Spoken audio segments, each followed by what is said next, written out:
In the 7 seat was Rusty Wailes, another sophomore, among the 4 of us, John Cook, me, Rusty, and Bob Morey.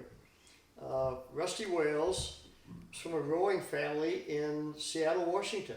Rusty's dad, Ron Wailes Sr., rowed for the University of Washington crew in the 1930s, the same era as the classic boys in the boat. Although he did not turn out to be one of the boys in the boat, that was the era in which Rusty Wailes' dad rowed for the University of Washington quite successfully. There was a Yale graduate in Seattle that talked to Rusty about going back to Yale rather than going to the University of Washington and following his dad's footsteps. And Rusty came back to Yale, as I did, and as John Cook did, on full scholarship. Came back to Yale on a scholarship.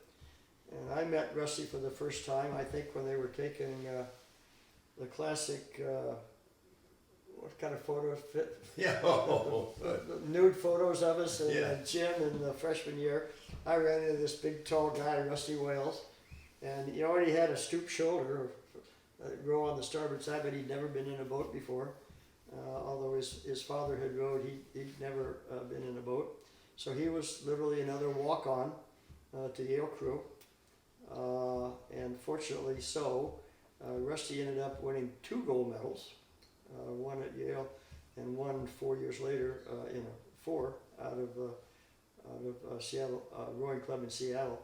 In any event, Rusty turned out to be what Steve Gladstone, who we all recognize as one of the premier rowing coaches, would consider to be perhaps the strongest rower the United States has ever turned out. Rusty was a phenomenon all by himself.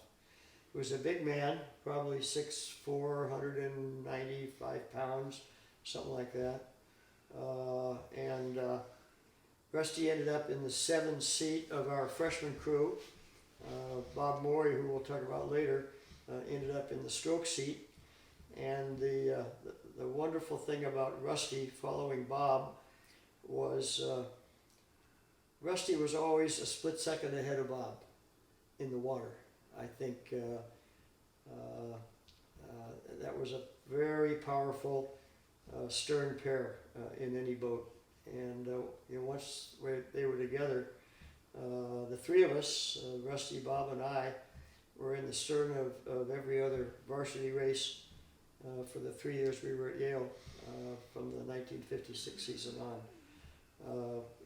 Rusty went on to row with the, forget the name of the club he rowed with, but he was in a Lake Washington Rowing Club. Lake Washington Rowing Club out of Seattle, to row in the '64 Olympics and win a gold medal in the 4 without coxswain. And I like to say Rusty won 4 gold medals because the 2004 U.S. Olympic crew, that was the first crew to win a gold medal after the Vesper crew won in '64, in 2004, won in a shell that was named the Rusty Wailes.